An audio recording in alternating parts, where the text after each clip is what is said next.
لائیں کہیں کہ ہمارا رب اللہ ہے، پھر اس پر جم جائیں۔ ان پر فرشتوں کا نزول ہوتا ہے، نہ کوئی غم کرو نہ خوف، خوشیاں مناؤ جنت کی جس کا تم سے وعدہ کیا گیا تھا۔ اللہ کی ربوبیت پر اطمینان جب انسان کو ہو جاتا، میرا رب اللہ ہے، ربی اللہ، انسان کے لیے نہ کوئی کھٹکا، نہ کوئی خطرہ، نہ کوئی خوف، نہ کوئی حزن۔ جو کچھ ہو رہا ہے کس کے اذن سے ہو رہا ہے؟ اللہ کے اذن سے۔ اللہ کے اذن کے بغیر پتہ تک نہیں ہلتا۔ یہ کوئی اندھا بہرا مادہ نہیں ہے جس سے مجھے کوئی خوف ہو۔ اندھا بھینسا چلا آ رہا ہو اس سے تو ڈرنے کا ہر انسان کو ڈرنا چاہیے، نہ معلوم کس کو ٹکر مار دے۔ لیکن نہیں، اس کائنات کو چلانے والا ایک سمیع و بصیر خدا ہے، وہ جو میرا دوست ہے، میرا ولی ہے۔ اللہ ولی الذین آمنوا یخرجہم من الظلمات الی النور۔ اللہ اہل ایمان کا ولی ہے، ساتھی ہے، پشت پناہ ہے، مددگار ہے، حمایتی ہے۔ بتائیے جسے یقین ہو جائے کہ اللہ میرا مددگار، اللہ میرا محافظ، اللہ میرا پشت پناہ، اللہ میرا حمایتی، اس کے لیے کوئی خوف ہوگا؟ اس سے کوئی ڈر ہوگا؟ میں مثال دیا کرتا ہوں ایک بہت سادہ پنجاب کے دیہات کی۔ تو بڑا چودھری ہے اور کوئی غریب کسان ہے۔ اس غریب کسان کے جانوروں کو ہر وقت اندیشہ ہوگا چوری کا، کوئی میری بھینس کھول کر نہ لے جائے، کوئی میرا بیل کھول کر نہ لے جائے۔ لیکن جس کے بارے میں یہ سب کو معلوم ہو کہ وہ جو بڑا چودھری ہے وہ اس کا دوست ہے، اس کی بچیا کو کوئی خوف ہوگا؟ اس کی بھینس پر کوئی ہاتھ ڈالے گا؟ اسے کوئی اندیشہ ہوگا؟ نہیں۔ کیوں؟ کہ وہ بڑا چودھری، بڑا اس کا یہاں کا سردار، جاگیردار، سب کو معلوم ہے وہ میرا دوست ہے، کوئی میرے خلاف اقدام نہیں کر سکتا۔ اس دنیا میں یہ چھوٹی سی بات اگر آپ کے دلی اطمینان اور سکون کا باعث بن سکتی ہے تو ذرا تصور کیجئے۔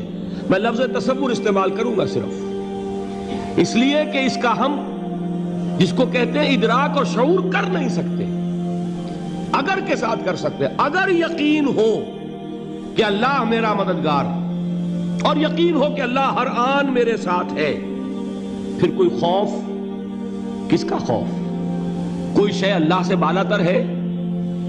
کوئی قوت اس سے زیادہ طاقتور ہے؟ کوئی اس کے ارادے کو بدلنے والا ہے؟ کوئی اس کی مشیت کے آڑے آنے والا ہے؟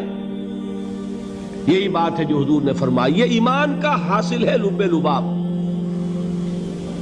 کہ دیکھو اچھی طرح اس بات کو ذہن نشین کر لو، اگر تمام انسان مل کر تمہیں کوئی نقصان پہنچانا چاہے نہیں پہنچا سکتے مگر جو کچھ اللہ نے لکھ دیا ہو، اور تمام انسان مل کر تمہیں کوئی نفع پہنچانا چاہے نہیں پہنچا سکتے مگر وہ شے جو اللہ نے طے کر دی۔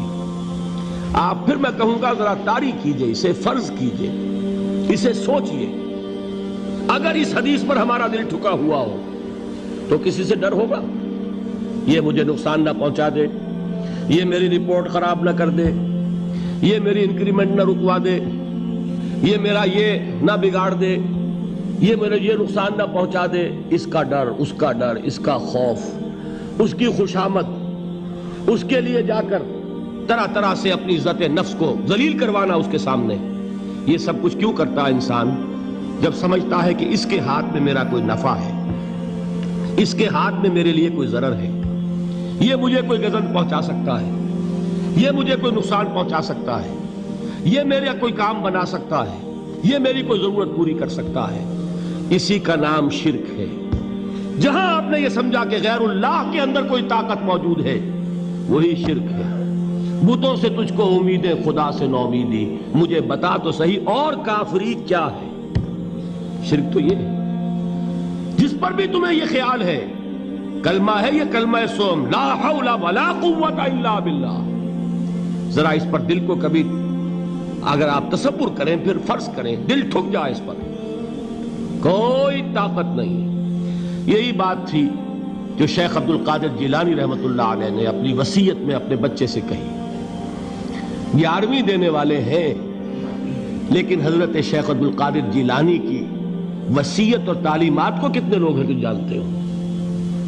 یہ جن مقامات تک پہنچے ہیں وہ کس چیز کی بدولت پہنچے ہیں؟ انہوں نے جو پیغام دیا وہ کیا تھا؟ اے میرے بچے، جس طریقے سے قرآن مجید میں حضرت لقمان کی نصیحتیں جو ہے نقل کر دی گئی ہیں، میں یہ عرض کروں گا بالفرض اگر قرآن حضرت عبد القادر جیلانی کے بعد نازل ہوا ہوتا تو شیخ عبد القادر کی یہ نصیحتیں بھی قرآن میں درج ہوتی. اتنی اونچی نصیحتیں ہیں. اے میرے بچے، اس حقیقت کو ذہن نشین کر لے، لا فاعل فی الحقیقت ولا مؤثر الا اللہ.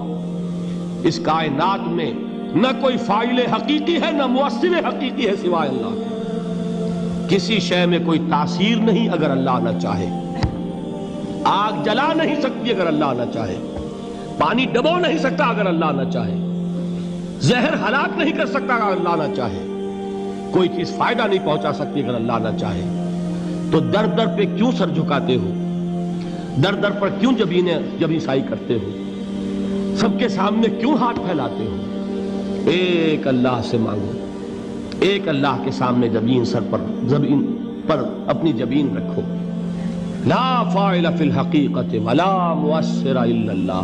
نظر آتا ہے ہمیں کہ پانی پیاس بجھا دیتا ہے. پیاس بجھانے کی صلاحیت پانی میں نہیں ہے، اللہ کے اذن سے. کھانا بھوک مٹا دیتا ہے، بھوک مٹانے کی صلاحیت کھانے میں نہیں ہے، اذن رب میں. دیکھیے یہی یقین تھا. حضرت موسیٰ علیہ السلام کا واقعہ یاد کیجئے.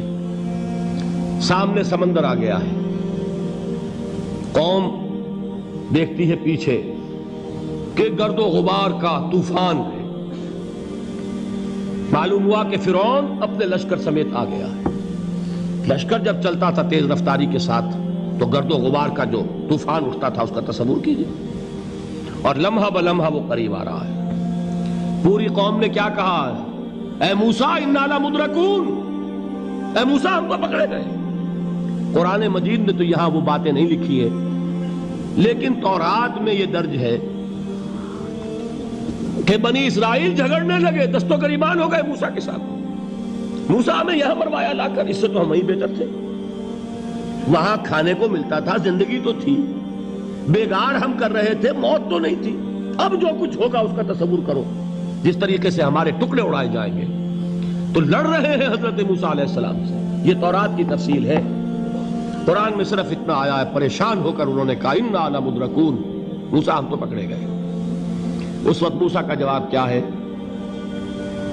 کلا ان معی ربی سیہدین. نہیں، میرے ساتھ میرا رب ہے، وہ راستہ دے گا. بتائیے کہاں راستہ نظر آ رہا ہے؟ یہ ہے ایمان بالغیب. راستہ نظر نہ آئے تب اللہ پر یقین ایمان ہے. جیب میں پیسے ہوں اور تب دل کو اطمینان ہے تو ایمان کس پر ہوا؟ پیسے پر، اللہ پر نہیں. جب وسائل و ذرائع نہ ہو اور پھر یقین ہو کہ اللہ مسبب الاسباب ہے، وہ اسباب کا پابند نہیں ہے، وہ اسباب کا محتاج نہیں ہے، اسباب اس کے محتاج ہیں. اگر یہ یقین ہے تو اللہ پر ایمان ہے. یہ نہیں ہے تو تمہارا ایمان اسباب پر ہے، وسائل پر ہے، ذرائع پر ہے، مادیات پر ہے، اللہ پر نہیں. اس وقت کہاں راستہ تھا؟ کوئی راستہ تھا؟ سمندر ہے اور ادھر سے لشکر آ گیا ہے. کلا ان معی ربی سیہدین. اب دیکھیے ایمان کہہ دینا آسان ہے، ہوا معکم اینما کنتم، جہاں کہیں بھی تم ہوتے ہو اللہ تمہارے ساتھ ہوتا ہے. لیکن اس کا یقین قائم ہو جائے تو زمین و آسمان کا فرق واقع ہو جائے.